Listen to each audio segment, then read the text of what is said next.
हमें प्रार्थना करना सिखाएं, जैसे यूहन्ना ने अपने शिष्यों को सिखाया। तुम इस तरह प्रार्थना करो, हे हमारे पिता आप जो स्वर्ग में हैं, आपका नाम पवित्र माना जाए, आपका राज्य आए, आपकी इच्छा जैसे स्वर्ग में वैसे ही पृथ्वी पर भी पूरी हो। हमारी प्रतिदिन की रोटी आज हमें दें, हमारे अपराधों को क्षमा करें जैसे हमने अपने अपराधियों को क्षमा किया है, और हमें परीक्षा में न पड़ने दें परंतु बुराई से बचाएं।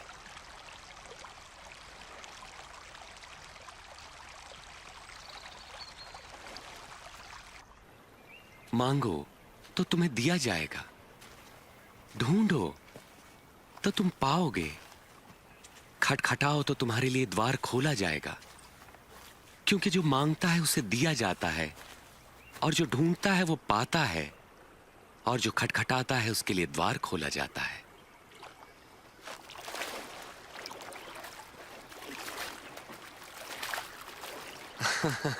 तुम में से ऐसा कौन पिता होगा जो अपने पुत्र को रोटी मांगने पर पत्थर देगा या पानी मांगने पर उसे जहर देगा? जब तुम बुरे होकर अपने बच्चों को अच्छी वस्तुएं देना जानते हो, तो तुम्हारा परम पिता परमेश्वर अपने मांगने वालों को पवित्र आत्मा क्यों न देगा? मैं कहता हूं, अपने प्राणों की चिंता न करो कि हम क्या खाएंगे, और ना ही अपने शरीर की कि क्या पहनेंगे, क्योंकि प्राण भोजन से बढ़कर है और शरीर वस्त्र से बढ़कर। पक्षियों पर ध्यान दो, वे न बोते हैं, न काटते हैं, और ना ही उनके कोई भंडार हैं, फिर भी परमेश्वर उन्हें खिलाता है। और तुम तो पक्षियों की तुलना में कहीं बढ़कर हो।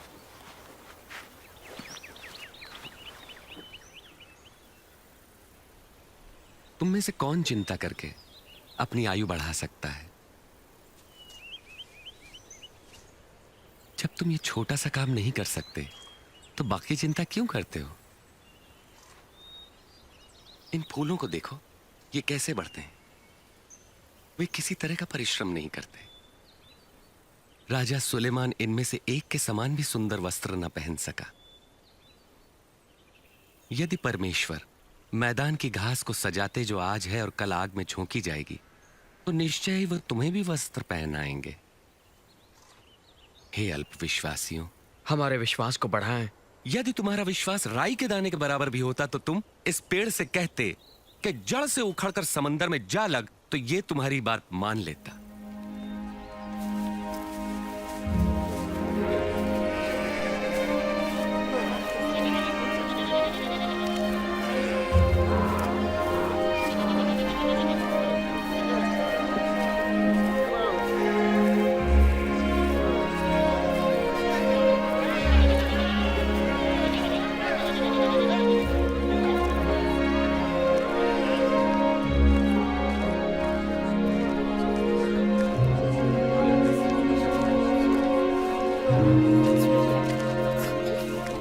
पाप में पढ़ने की परीक्षाएं अवश्य आती हैं, परंतु अफसोस जिसके द्वारा वे आती हैं। जो किसी के लिए पाप का कारण बनता है, उसके लिए यही ठीक है कि उसके गले में भारी पत्थर लटकाकर समुद्र में डाल दिया जाए। परमेश्वर का राज्य किसके समान है? वो ऐसा है, एक मनुष्य राई का दाना लेकर अपने खेत में बोता है, और वो पौधा बढ़कर पेड़ बन जाता है, और पक्षी उसकी डालियों पर घोंसला बनाते हैं। मुझे नहीं पता ये क्या कह रहा है। तुम चुंगी लेने वालों और अन्य पापियों के साथ क्यों खाते पीते हो? स्वस्थ लोगों को वैद्य की आवश्यकता नहीं होती, परंतु रोगियों को है।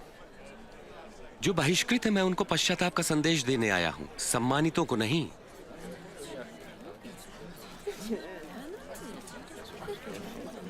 हमें स्वर्ग के राज्य के बारे में बताएं, क्या और भी कुछ है? ऐ मेरे लोगों, भयभीत न हो। परम पिता की यह इच्छा है कि तुम्हें राज्य दें। अपना सब कुछ बेचकर पैसा गरीबों को दान कर दो, और ऐसे बटुए बनाओ जो फटते नहीं। स्वर्ग में धन इकट्ठा करो जहां वो घटता नहीं, क्योंकि कोई चोर वहां नहीं पहुंच सकता, न ही कीड़ा उसे नष्ट कर सकता है। जहां तुम्हारा धन होगा वहीं तुम्हारा मन भी लगेगा।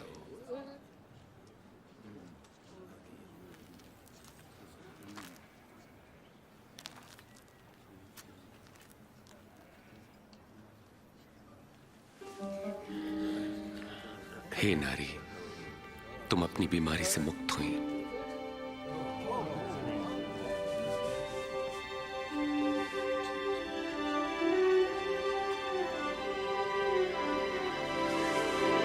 देखो, देखो ये चंगी हो गई। ये तो चमत्कार है। देखो ये चंगी हो गई। आओ देखो। परमेश्वर की महिमा हो।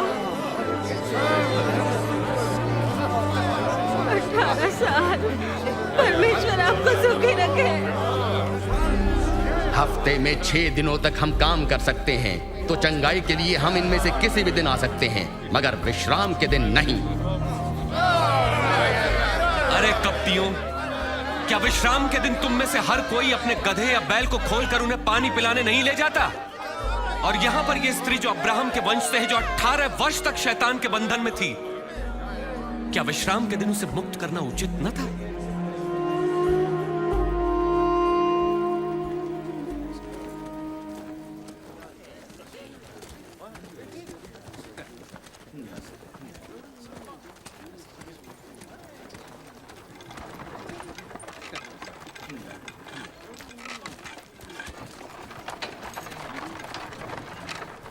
हे उत्तम गुरुजी, अनंत जीवन पाने के लिए मुझे क्या करना चाहिए?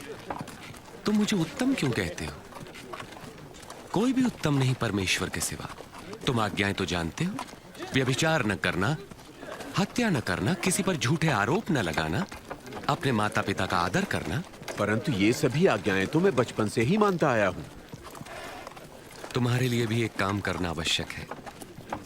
अपना सब कुछ बेचकर धन गरीबों को बांट दो, तुम्हें स्वर्ग में धन मिलेगा। फिर मेरे पीछे हो लो। मगर हम तो व्यापारी हैं, बहुत धनवान। धनवान का परमेश्वर के राज्य में प्रवेश कितना कठिन है। धनवान के लिए परमेश्वर के राज्य में प्रवेश मुश्किल है, जबकि ऊंट का सुई के नाके से निकलना सहज है। तो फिर कौन मुक्ति पा सकता है? जो मनुष्य के लिए असंभव है, वो परमेश्वर के लिए संभव है। वास्तव में कहाँ होगा ये परमेश्वर का राज्य? परमेश्वर का राज्य प्रकट रूप से नहीं आता।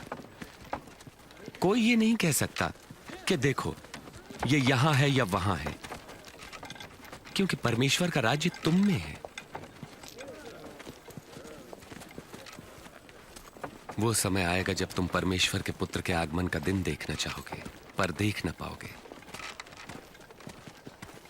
जैसे बिजली आकाश की एक ओर से दूसरी ओर तक प्रज्वलित होती है, वैसे ही परमेश्वर का पुत्र भी प्रकट होगा। परंतु पहले उसे बहुत दुख उठाना होगा, और इस युग के लोग उसका तिरस्कार करेंगे।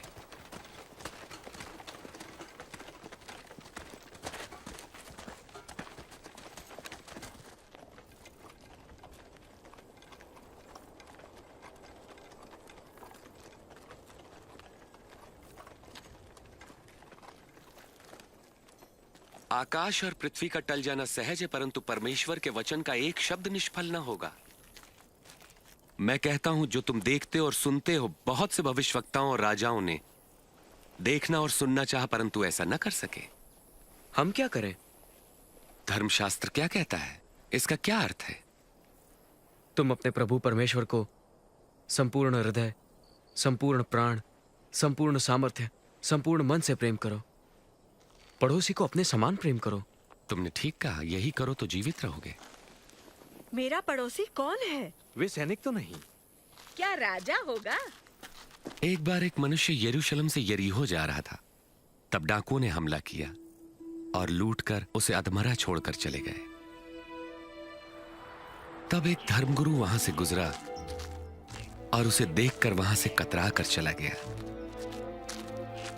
इसी प्रकार एक पुरोहित भी वहां से निकला, पास आया, उस व्यक्ति को देखा और मुंह फेर कर चला गया।